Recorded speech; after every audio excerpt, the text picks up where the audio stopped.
threw Nikola Jokic off his game, on tilt. He had a triple-double, but was a very soft, ineffective triple-double.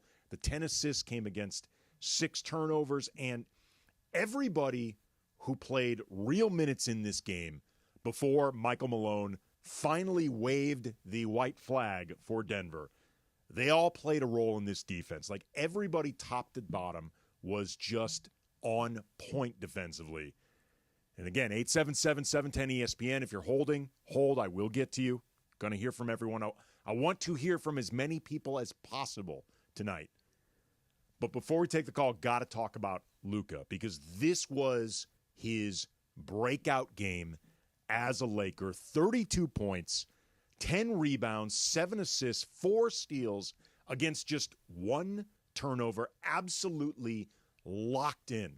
Like, this was Luka Doncic playing like Luka Doncic. This was Luka feeling himself as Luka Doncic. He was sneering, snarling, yelling at everybody, yelling at nobody in particular. And J.J. Redick, before the game, said that he told J.J., and remember, J.J. and Luka were teammates for a little while in Dallas. He knows Luka well. He said he wanted him to have, quote, at least one blackout episode where Luka would be screaming at, as JJ put it, no one in particular. Like, it reminds me of that scene in White Men Can't Jump where Woody Harrelson, Billy Hoyle, is getting himself all psyched up and is just screaming at everybody on the court, and he's just yelling, I'm in the zone, man. I'm in the effing zone. Like, Wesley Snipes is trying to calm him down because he's embarrassed. Right, and he doesn't care because he's in the zone. Luka was in the zone. Billy Hoyle was in the zone, and he even got a technical, Luka, at halftime. Like, he got it as the final buzzer, or excuse me, the halftime buzzer goes off. Luka ends up getting a tech that carries over to start the third quarter, and J.J. Redick said to him, that means he's back. Like, that was the Luka that I know, the killer. LeBron said afterwards that Luka was, quote, super dialed in, very locked in. Once he started hitting those step-back threes and yelling and barking either at the fans or at himself, that's when everybody knew. And JJ also said some interesting things about Luka's role with this team moving forward that we're going to get into. Very interesting, very direct, and I think very smart details from JJ Redick about how the offense will operate moving forward. But let's talk to Jose in Glendale. You are on Lakers Talk. What's up, Jose? How's it going, Andy, man? I'm a big fan. I listen to your other stuff. Great work there. Thank you, man. So, listen, I'm very much looking forward to this big game tomorrow. I'm looking forward to hopefully, would it be a revenge game for Luka and a decisive belt to behind kind of like domination, you know? But with all that being said, I hope the organization, I hope the fans that go to the game, we do something for AD, man, because that gets forgotten considering what we got back.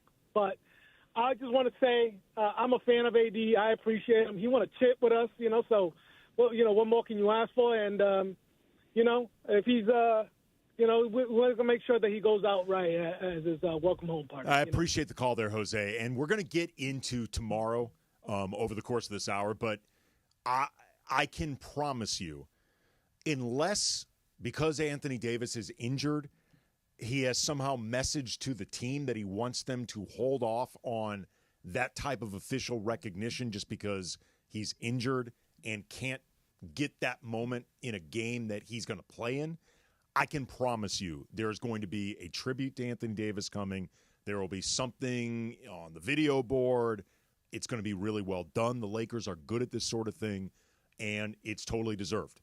Like, Anthony Davis absolutely deserves gratitude from this organization. He was a major part of a championship run, a championship that was played in honor of Kobe Bryant very openly. In his honor, like, those guys wanted to win for Kobe. AD had that three that was the game winner over Denver in the Western Conference Finals, and then he actually said Kobe. Like, AD deserves to be remembered as a great Laker, And he's going to be, and again, unless he has message to the team that he wants them to hold off until he can actually play, that's going to be coming tomorrow night, and it's going to be really nice. I'm sure there's going to be recognition of Max Christie as well. But back to Luka. JJ said after the win against Denver that moving forward, the offense is going to primarily, or at least first, run through Luka. Quote, I think Luka needs to be the guy that controls the offense. And Bron and AR, because we're going to stagger everybody, they're going to have their times to be on the ball. But all three of these guys are very intelligent basketball players. We can create mismatches. We can get teams in the blender. And the usage in this game, Saturday in the 123-100 win over Denver, Luka was at 36%, LeBron 28%, Austin Reeves 23%. And that's a high mark in terms of all three of them, their usage since Luka's been on this team in games where Luka's played. But the divisions are pretty consistent with how it's been. Luka's been anywhere from 5 to 8 percentage points higher than LeBron. LeBron about 5 to 8 percentage points higher than Austin Reeves. And I love that JJ laid this out explicitly for a couple reasons. First, it's the obvious way to do this. Like, Luka is the future of this franchise moving forward. He is also 25 and here in part to make life easier for your 40-year-old star, LeBron. And he is also the closest thing this league has had offensively since LeBron in his prime.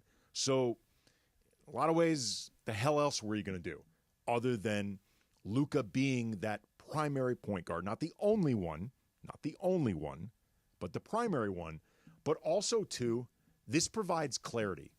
And the Lakers need clarity, and that's been a big talking point for JJ ever since he got this job. Just the value of clarity and wanting guys to understand their roles. But the Lakers only have 27 games left in the regular season. Their schedule is rough. It is a really hard schedule. They don't have time to organically land on something that works or go through trial and error trying to figure out what it's going to be. They don't have that luxury of time. So I am really glad that JJ just cut to the chase and, again, laid out the thing that I think is obvious to do in the first place in terms of approach, but just this is how it's going to be. I'm going to delineate these roles in a very clear, specific, direct way so everybody can just understand what they're supposed to do moving forward. And LeBron, when told about JJ's comments, said, quote, I'm a natural-born wide receiver, and he's a natural-born quarterback, so it fits perfectly. Reminder, by the way, LeBron was an all-state tight end. So, like, really, if that's the thing he had wanted to do in the league, he probably could have done it. But I just love that it continues with laying out what everybody's going to do, making it clear, and everyone can just build on that moving forward. And the next place we're going to be watching this is tomorrow, where Luka takes on, for the very first time in his career, the Dallas Mavericks in what I suspect is going to be an attempt at a revenge game.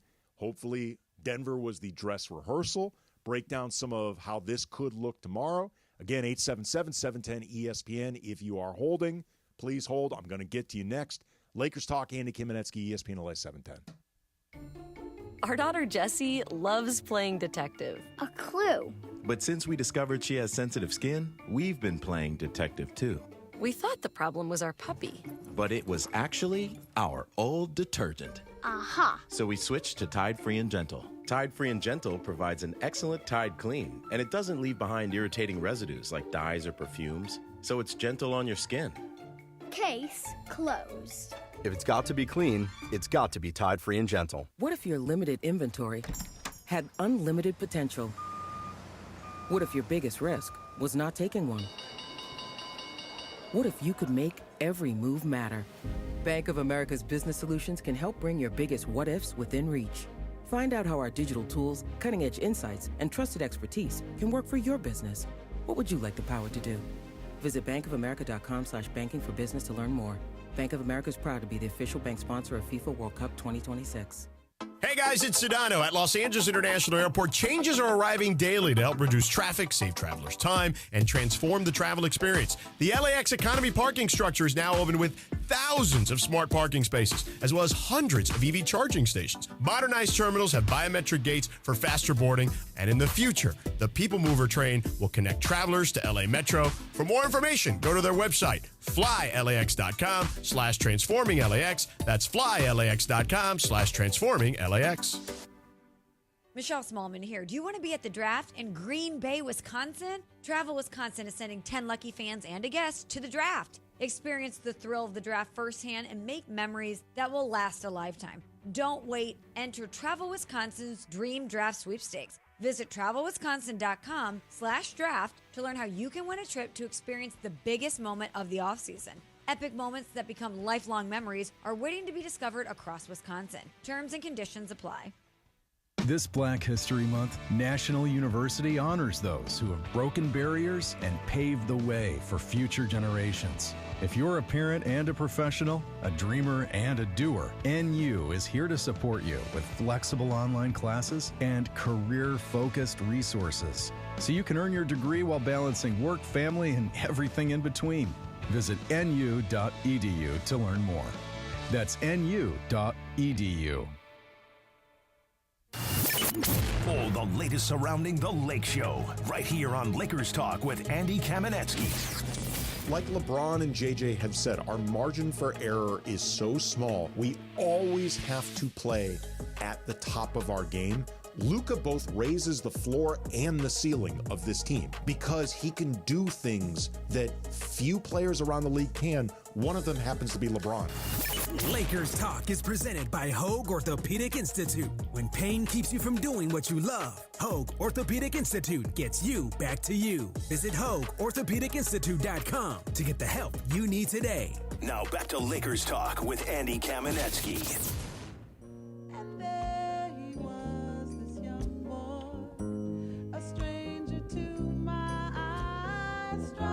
Rest in peace, Roberta Flack. 88 years old, passed away. Really, really talented songwriter, beautiful singer, best known for Killing Me Softly, which a lot of people really know from the Fugees, not even Roberta Flack. But people like DeAndre. I am one of those. I ain't gonna lie to you. Really? Yeah, I am. It's interesting. In a lot of ways, the Fugees are kind of like the world's most successful cover band. Really, they are. Like, they are really known for their interpretations. Killing Me Softly, No Woman, No Cry. Yeah. They're really known for other people's work, which, I mean, Lauryn Hill is incredibly talented. I'm not looking to take away from it. You know, her solo album really proved she's really, really good in her own right. But, again, Roberta Flack, just a great, great musician.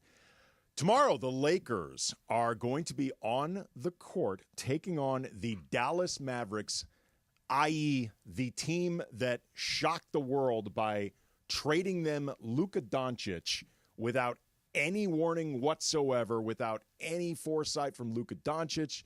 The Mavericks have messaged on the way out that the reason they had to do this is because Luka doesn't take conditioning seriously. He doesn't take the extra parts of the game seriously. He's eventually going to be too unreliable for a supermax, and therefore we are going to trade a generational superstar without even a bidding war. Without even we just first and foremost, we're not even as concerned about what we get in exchange. We just want to do this quick, clean, get it over with. Luka has admitted this has been a lot to wrap his head around, but hopefully Saturday is a sign that he is physically back to being Luka, mentally comfortable in his new surrounding, and he is ready to try to go off on his former team. Before we get into that, Peter in Ontario, you're on Lakers Talk. What's up, Peter? Hey, how you doing? Good, man. Hey, you know what? Let's not forget the Lakers have been balling the last, let's just say 20 games. Yep. They can easily be 19-1 in the last 20 if they don't have those hiccups against the Jazz, the Hornets, and then when they lost to the Sixers without Embiid and Paul George. They're balling. I mean, they're good. And then even if you look at Denver, when they played Denver on Saturday, it looked like they had 10 guys on it. They were switching, helping each other. AR has become the charge king. I mean, he takes charges when there's no charge there. I mean, he's been amazing. Yeah, I appreciate the call there, Peter. They really – it's interesting. There's going to be a lot of people who look at the Lakers and all of a sudden they're a 4 seed. All of a sudden they've got a record above 500 against teams above 500, and they're going to lump this in with the Luka trade. But the reality is this has been building for a while. And this had been building during that stretch when AD was hurt, pre-Luka trade.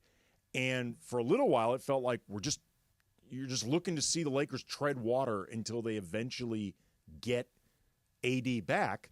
Then all of a sudden, it's not about getting AD back. It's about getting Luka eventually on the court. But the Lakers they've dropped some games against like the Hornetses and Jazzes of the world, but they've had wins, DeAndre, against the Knicks, Celtics, the Warriors, the Clippers, now Denver. Like the Lakers have changed. They've been so many different versions of themselves from the beginning of the season when they were all offense, no defense, to all of a sudden all defense, no offense, to a little bit of both. Then AD gets hurt. Then you have Luka. Like there's been a lot of different incarnations of this group to keep track of. But over the last 4 to 6 weeks, they've been pretty good and pretty consistent in the ways they've been good. Would you consider that being buying in with what J.J. Redick is implementing, meaning the defense, buying into the offense, putting them in the right spots, the right positions, defensively as well? I mean, what they did to Denver, and I know a lot of people have been saying, J.J. Redick shouldn't win his tools that early as far as in February, because then Denver has a time if they were to meet up in the playoffs to adjust. But that win boosted morale of that team going in for the rest of the season, knowing that they can compete with the Denver Nuggets, knowing that they can beat a team like the Denver Nuggets, and just seeing a full 48 minutes of just sticking to the game plan, attention to detail, and limiting every single possession that it matters to, every single possession matters. It was great to see. 1,000%. I am not worried at all about did JJ show too much in a potential playoff series. First of all, they got more games against Denver anyway. So Michael Malone is going to adjust. JJ is going to try to anticipate the adjustments, adjust to those, whatever. Worry about the future playoff series when it happens. You are so right, though, DeAndre. They needed tangible proof of being able to beat this team. They not only beat them, they kicked the crap out of them. And also, this is a totally different group facing Denver. I don't think it is pure coincidence that this happened with Luka and to a lesser, but I think still tangible degree, DFS. Those guys don't have the scars, the emotional, mental scars of losing to Denver over and over and over and getting really close over and over, but not being able to get over the hump to Luka and DFS. It's I don't even know what you guys are talking about. This has nothing to do with us. Also, too, and I'm sure you noticed this, DeAndre, the matchups now, I think from Denver's perspective with this group of Lakers, it's completely changed. Obviously, Michael Maloney's a good coach. He's going to come up with different adjustments, but on paper, I don't think Denver matches up against the Lakers nearly as well as they used to. Yeah, just looking at it, though, seeing matchup-wise, my concern with this Lakers team going forward is, they're going into the small ball lineup a lot more. Medium ball, as I like to call it. It's medium ball. Medium ball lineup. They're not tiny. They're not tiny. Tiny. They're just not huge. Yeah, exactly. But, as terminology, we like to say small ball lineup, right? But knowing how they were full court when Jokic, because Jokic likes to bring the ball up, there's times where teams don't like to pick up Jokic full court, but what the Lakers did, and when he inbounded the ball, the moment he inbounded the ball, Vanderbilt face guarded him all the way down, bumping him, making him work. And then as soon as he caught the ball, and then there's 3 guys touching the paint, and the moment he catches it, he turns, there's hands in his face and making others score. You can't. They weren't able to design that perfectly a year ago in the playoffs, 2 years ago. They have the personnel to do it now as far as length, size, and be able to switch off. They also have the reason to do it, too, because before with Anthony Davis, you wouldn't you wouldn't think of doing it that way just because Anthony Davis is such a good rim protector. And he's also I know they had the 2023 playoff series where they had Rui often starting those possessions, and that was an approach that worked reasonably-ish well. But, like, AD being there in a lot of ways, I think, sort of landlocks the strategy. Now it's like, and this, by the way, is very similar to how they handled Karl Anthony Towns and Ivica Zubac. Like, I think JJ's recognized, like, this Jackson Hayes is not that traditional center defensively, so I'm not going to try to make him be that. I'd rather have him sometimes out in space where I think he's a better defender. Let the other guys rotate around. Let guys like Rui and DFS and LeBron, who are strong dudes, like, let them start out possessions on Luka. Then you double, you swarm, you make it difficult for Jokic to do anything when he has the ball. And they've also just the precision that they did all this stuff Saturday. Like, they were just incredibly on point. I think without AD too, your urgency and focus raises because you realize you don't have that safety net. Like, AD is not there to erase mistakes. Everybody has to be better. I was going to ask you that. Like, do you feel like now without AD, knowing that if they were to get blown by, he's there to clean up, and they have that mentality like, it's okay if I get blown by because AD's going to be there to clean it up. Knowing that they have to all buy in and all have to play, now you have to play team defense where if one guy blows an assignment, then the whole defense is screwed up. Knowing that they have to buy in and trust that, okay, I don't have no one behind me to rim protect. I got to be able to keep guys in front. Do you think that's why the defense has gotten better? I think it's a piece of it. I don't think it's the whole piece. I think some of this is, we spent a lot of time early in the season complaining with how they were switching and the lack of aggression, the way they did it. I think they're much more aggressive and purposeful. I think having DFS helps. I think having Vando available helps. This version of Gabe helps. Even Jordan Goodwin. Like, Jordan Goodwin has played really well defensively, and, like, he's a really physical player. I also think, too, LeBron's buy-in and his energy, it raises the level of the defense because he's better, but also, too, like, it removes the permission structure for these other guys not to defend, because before, when LeBron, to be honest, wasn't playing much defense and wasn't that dialed in, it allows everybody else to get away with it. Now, when the geezer's out there defending, like, you have to defend. You have to do it. And I think there's a lot of different elements of this that goes into it. But I think in a lot of ways, and it's a credit to LeBron. Remember JJ recently said that after that Miami blowout loss, he and LeBron had like a long talk. I imagine part of it was, dude, I need you to hit a baseline defensively. Like, I have to have that. If you don't, between what it allows other guys to do and just the amount of time that you're on the floor, like, this won't work. And, like, for the last 4 to 6 weeks or so, LeBron has been really dialed in defensively. Like, he deserves a ton of credit for it. And I feel like it helps, too, offensively as far as the load with bringing addition of Luka and having him bring the ball up. And LeBron doesn't have to worry about bringing the ball up, getting into the offense and getting into the swing of things. And he's being able to learn how to play off the ball, like kind of how the Miami situation was. I feel like that's helped him being able to exert a little bit more defensively as well, knowing that he doesn't have to every single possession bring the ball up, and he's able to move without the ball. Yeah, like, AD was able to make LeBron's life easier defensively, and obviously he was carrying like a 25-point-per-game load. Like, that matters, but AD still required offensively LeBron to help him turn around, make LeBron's life easier. Luka does exactly what LeBron does at the highest level since prime LeBron. Like, LeBron... Truly, his life is made easier by Luka in ways that AD couldn't, no matter how much AD tried. And I think no matter how much AD cared, he can't do it. Like, Luka can do that. And I think it's also, it's something new and exciting for LeBron. Like, there's something, LeBron said, like, Luka energizes him. This is brand new. He's looking for stuff to keep him engaged season 22, age 40. Prime Luka is a pretty good catalyst for that energy. Oh, it is. He is. And I just feel like this Lakers team is playing really well, man. I just love to see them build off of this, though. Don't get stagnant. Build off it, learn from it, and then also keep this momentum going. All right, speaking of keeping the momentum going, let's talk about tomorrow against the Dallas Mavericks in the Crypt. What do you expect from Luka? what do we expect from Max Christie, who's become a pretty big part of the Mavericks? Kenny, keep holding. I will get to you. 877-710 ESPN. Lakers Talk. Andy Kamenetsky, ESPN LA.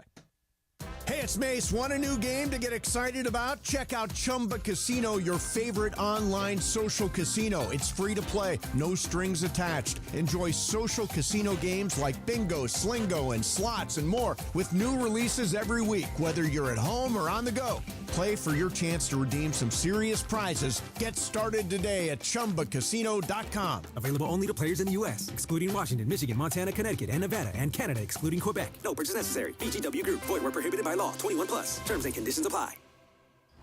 When pain keeps you from doing what you love, Hoag Orthopedic Institute gets you back to you. We are ranked number 18 in the nation and number 1 in Orange County for orthopedic and spine care by U.S. News & World Report. From the surf to the green, our world-class doctors are there, which is why more Californians choose Hoag Orthopedic Institute for orthopedic and spine care more than any other hospital. At Hoag Orthopedic Institute, there is no one better at getting you back to you. Proudly founded by premier physicians in partnership with Hoag. Learn more at HoagOrthopedicInstitute.com. Welcome to TGL presented by SoFi, golf's newest league. It's sharp and it's electric. How is it sharp? How is it electric? Good questions. Try this on for size. 2 hours of hammer dropping, overtime, forcing, playoffs on the line, golf. With 24 of the best players from the PGA Tour, split into 6 teams. Atlanta, Boston, Jupiter, LA, New York, and the Bay. This isn't your average Sunday pickup game. Tune in every week for TGL matches, only on ESPN. Keep up. It's golf. I had the worst dream last night. You were in a car crash, and the kids and I were on our own. We had to move out of the house because I couldn't afford it anymore. That's awful, hon. My brother was saying he got life insurance from Ethos. With Ethos, it only took 10 minutes, and he got $2 million in coverage for around $2 a day. It's all online. No medical exam. He just answered a few health questions right from his house. Ethos, here we come. Visit GetEthos.com. That's GetEthos.com. Sample rate is a 10-year term life policy for 35-year-old healthy, non-smoking male. Billed monthly. Travis Rogers and DeMarco Farr. Back tomorrow at 9 a.m. after Clinton and Friends. Now my friend has like a stroller for the dog, and it has I can't all do these that. I'm sorry. accessories for the dog. I can't. Every I'm like, time you got I'm a on kid. one of my walks and I see a baby stroller coming the other way, I love it though. and They're I so see cute. a baby, it makes me smile. Oh, like you the see, baby. baby's outside, got a little hat. It's Yeah. like it's cute, right? No. It's a little baby. It's awesome.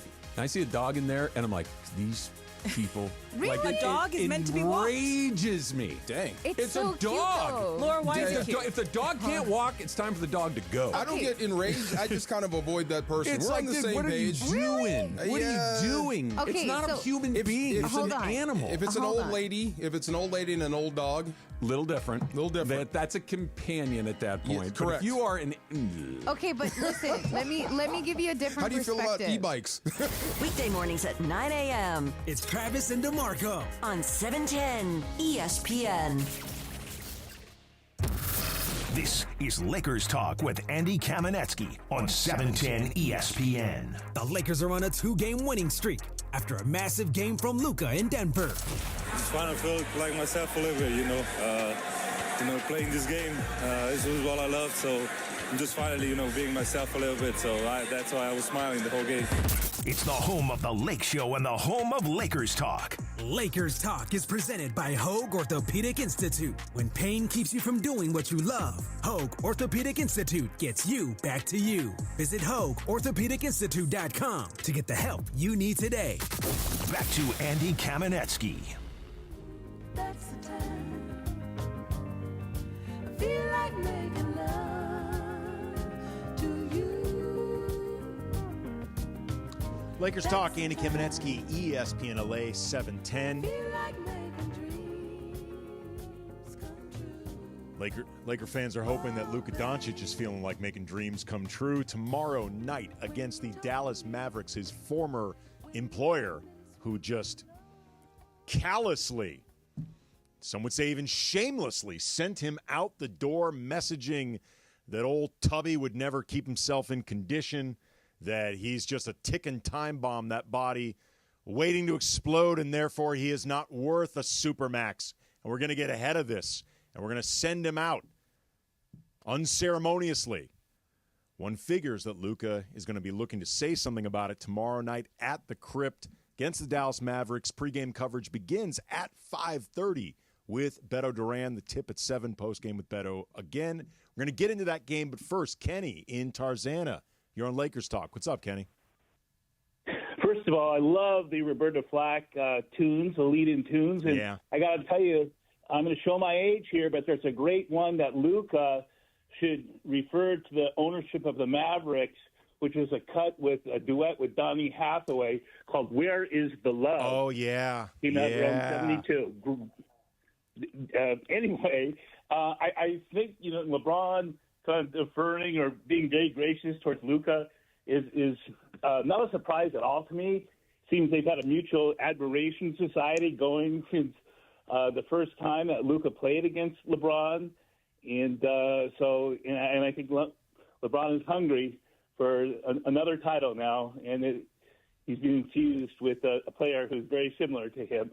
And I did mention Max Christie to the screener, and he's had a real good run up until yesterday against the Warriors, where I'm not sure exactly what happened. He only had 2, but he had 16, 19, 17, and 15 in the 4 games besides that, or before that. I wanted to know if you know. I heard the earlier call, and obviously AD has meant a lot more to the organization than Max Christie, but people don't mention that he's also a up-and-coming hell of a defensive player. Hopefully the Lakers will recognize him in some way tomorrow as well. And I also wanted to talk about J.J. Redick. Kenny, I gotta let you go, man, just because I want to get into a few things, take a few more calls, but I appreciate it. As far as the Max Christie piece of it, I don't think he is going to get, nor should he get, the same level of tribute as Anthony Davis, but I imagine the Lakers will recognize Max at some point during the game. Everything I ever heard about the Lakers and Max internally is that they were always very high on him.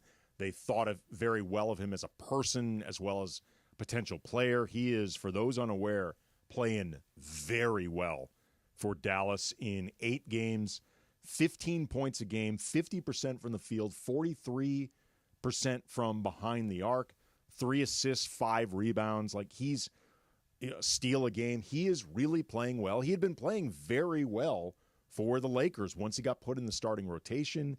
Like, that's one of the factors that helped turn the Lakers' defense around. He was shooting almost 37% from behind the arc for the Lakers after a very, very bad start to the season. J.J. Redick talked during practice today about how much he thinks of Max and that he's going to be invested in Max's career for the rest of the time he's in the NBA. I imagine that Max is going to be looking to show out. It's an unusual thing for him being really young, and sometimes this is one of those jitter performances for players. Like, this is sometimes where players try to do a little too much. Max has always been pretty level-headed. He's always been very mature for his age. So we'll see. The flip side is I think he began the season feeling the pressure of that contract that the Lakers gave him, which was very much on potential. So, I want to see the Lakers win, but I would love to see Max have a big game and a loss, just because I have always really been very high on Max since his rookie year. I can tell you in my interactions with him, he's an impressive kid. So I hope for the best for him as well. As far as Luka tomorrow, and that's obviously the big story, taking on Dallas for the first time in his career, Dorian Finney-Smith, who played with Luka for a few years in Dallas, the two of them are very close.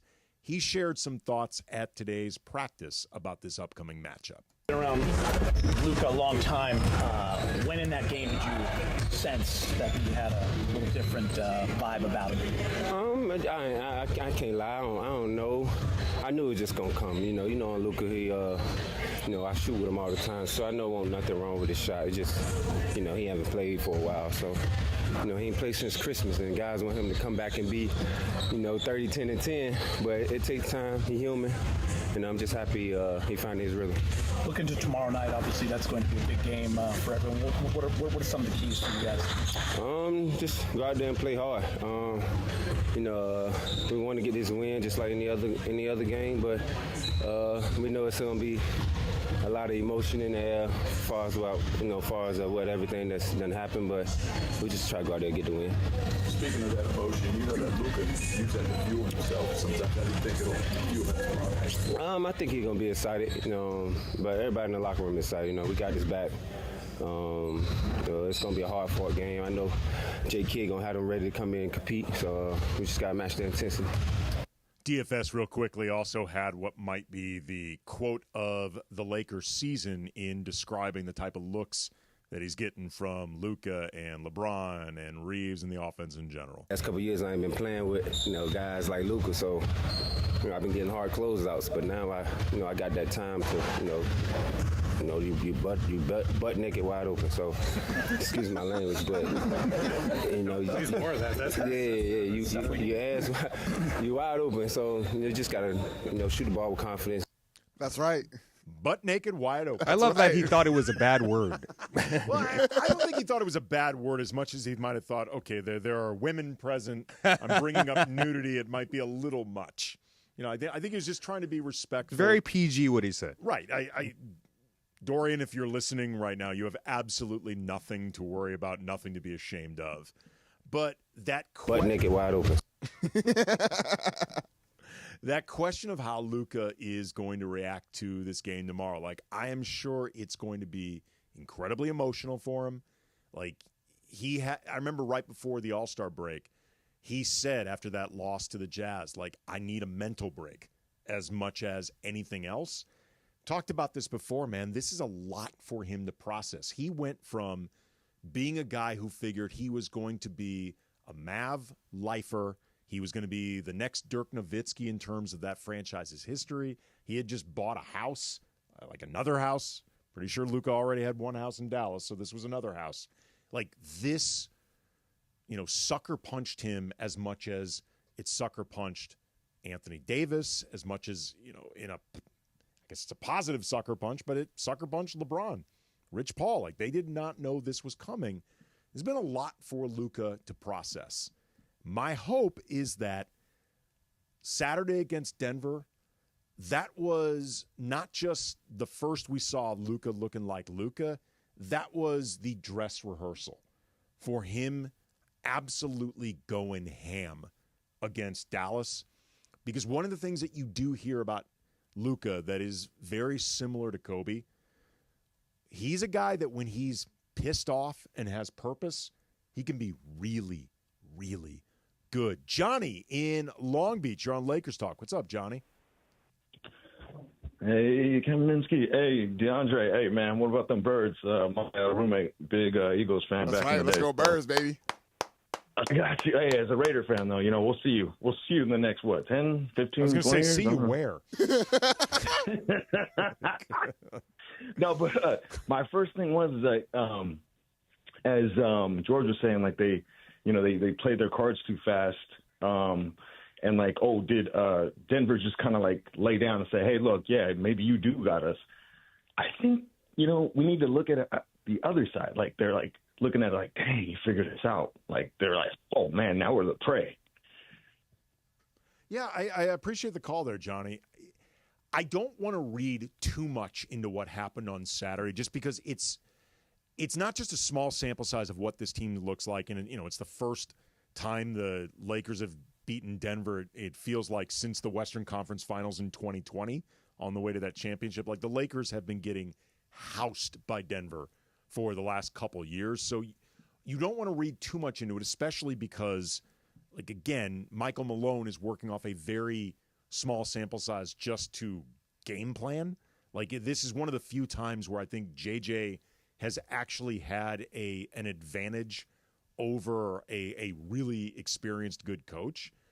But I do think on paper, the matchups, at least for the time being, they've kind of flipped in certain ways. This used to be, I think, a very good matchup for Denver defensively because you had Jokic for AD, and that was a matchup that would just also tire up AD a lot on both ends. And Aaron Gordon is a very good defender for LeBron. And then also before, he used to have KCP as a perimeter defensive presence. You look at it right now, Like, Aaron Gordon can guard LeBron. I think he can guard Luka. Can't guard them both. Michael Porter Jr. cannot guard LeBron or Luka for long stretches.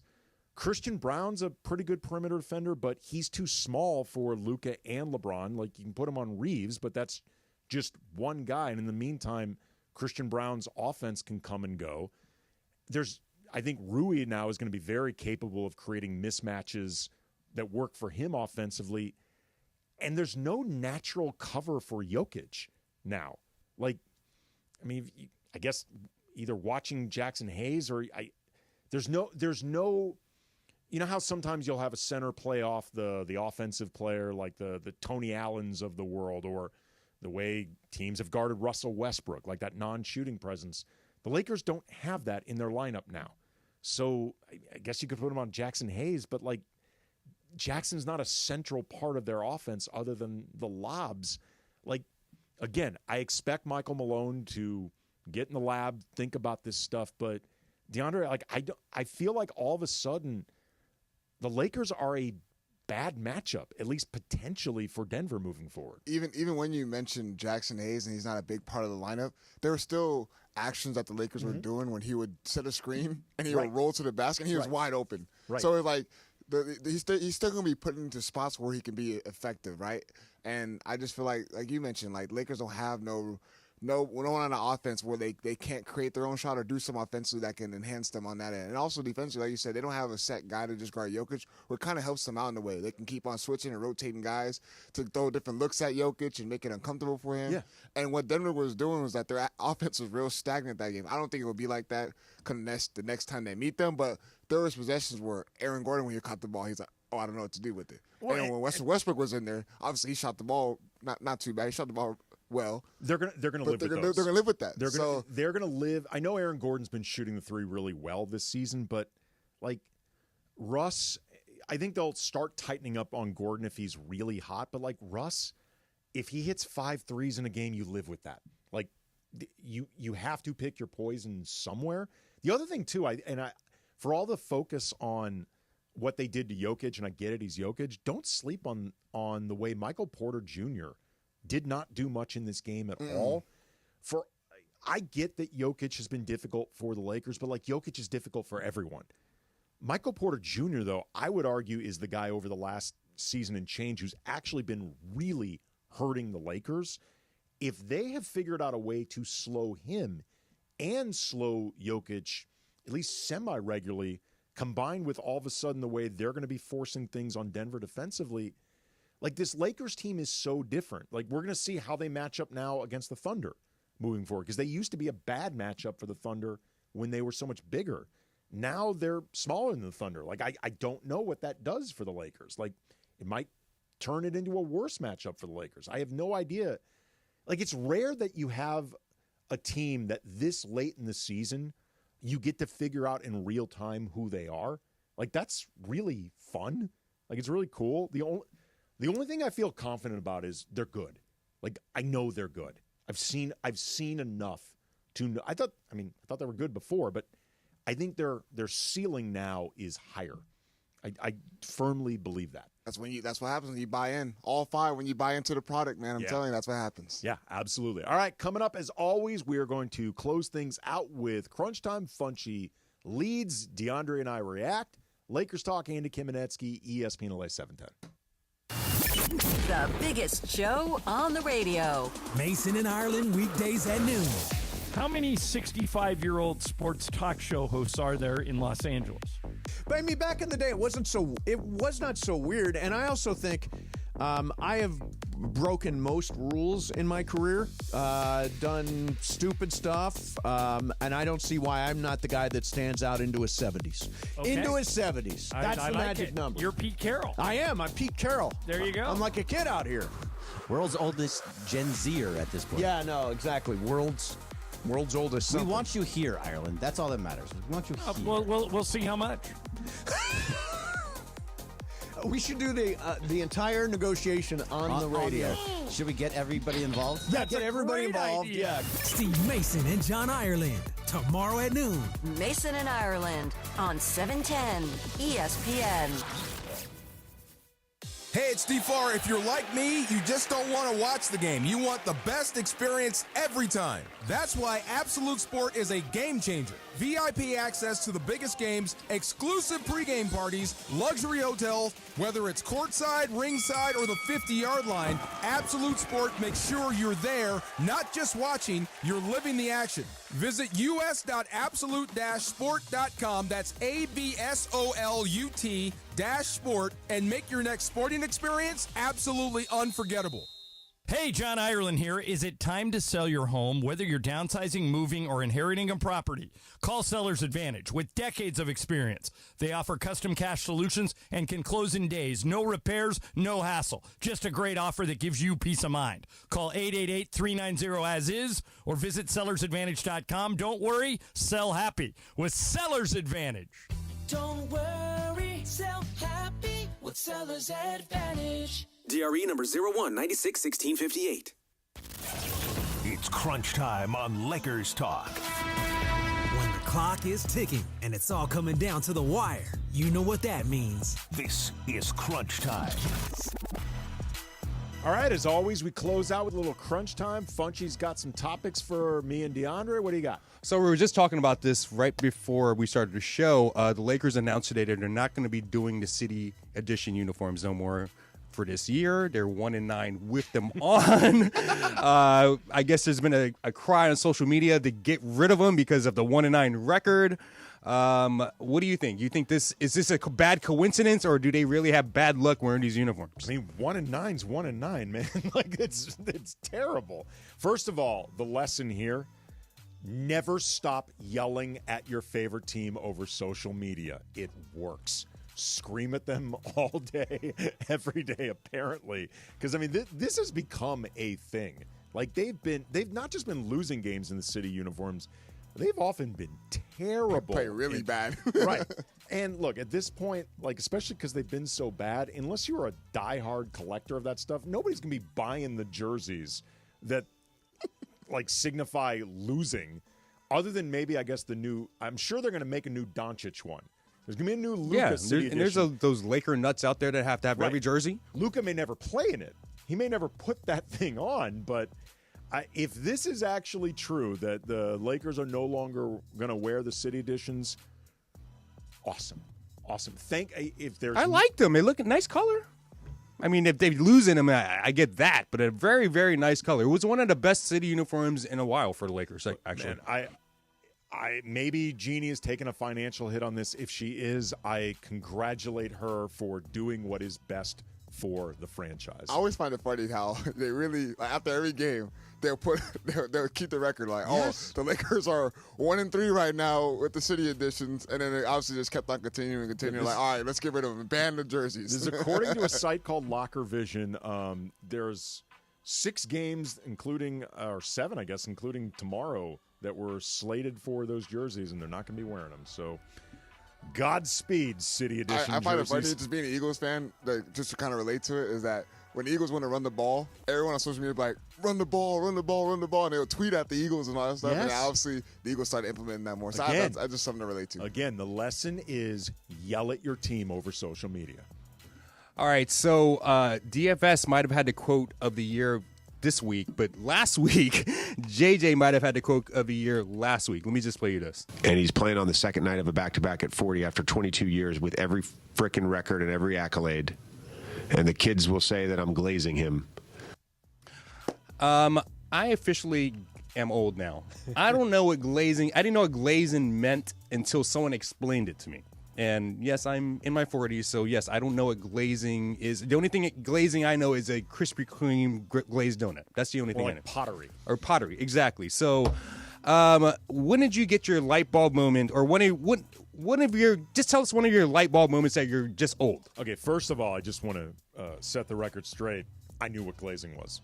I'm familiar with this term. I also have a 13-year-old daughter. So I'm not familiar with it. You got hope. Not familiar with it because I'm cool. I'm familiar with it because I have a kid and she's apparently cool. I'll think of a couple times. First of all, I remember when I was bartending in Westwood. And it was a college bar in the Village, so a lot of UCLA kids. And this is around the time when I quit. and I realized, like, I have to get out. There was a girl who invited me to her graduation party, and her explanation was, and by the way, I'm like 30, 31, 30, something like that. Her explanation was, "You've been such a part of my entire college experience." No, I gotta get the F out of here, man. I have Oh my God, get she out invited of here. You've been bartending on her for like 3 years or whatever. Yeah, apparently all 4. Like I've been at this place about 6 years. I also maybe it was about, I think my daughter was about 4 or 5, and she asked me what I used to watch on Netflix when I was her age. And when I explained to her that they didn't have Netflix, the look on her face wasn't even shock, as it was like pity. Like she looked at me like that was the saddest thing she'd ever heard. Like, oh my, you didn't have Netflix? Like, what did she think we were doing? That's so. I mean, that's so terrible. We weren't people like in the 1920s that didn't have TV or anything. We had something. I think in her mind it was like I was something in Little Orphan Annie or like Oliver. Like I was like an orphan running about with no Hello, shoes. sir, may I have more? Yeah, exactly. Like it was the most pitiful thing she had ever heard. The glazing thing really made me feel old. I got crap for it all week or all day for it. I mean, DeAndre can't answer this because he's too damn young. Yeah, he knows everything. But I like Disgusting. I have a funny drop from Cap. Speaking of glazing. But I liked your glazing. Because Sedano had that viral moment where Shea Gilgeous, so that was pretty funny. Captain don't know about no glazing. Oh, trust me, he does. He glazes, man. He glazes, man. Oh, no, he glazes. He does plenty of glazing. He just was not aware that he was glazing. Yeah, exactly. He was in the He knows he's doing. He's calculating. He was in the act of glazing. He just does not know the vocabulary that would say he's glazing. But, oh, yeah, Cap. How do you think he and Windy apparently became besties in Cappy's mind, if not Windy's mind? Windy has no idea that they're besties. All right. Again, Lakers, Mavericks, that is coming up tomorrow night. Pre-game coverage begins at 5:30, 7 o'clock tip. It's going to be an absolutely hyped game. The atmosphere is going to be electric. Hopefully, we are all glazing. Mm-hmm. Luka Doncic after this game. Real quick prediction. Points. I think he's over 30. Over 30? 45. 45. You know what? F it. 50. Wow. Woo! 50. Why? In the words of John Ireland, why not? Why not? I'll say this. I know he wants to put up 50.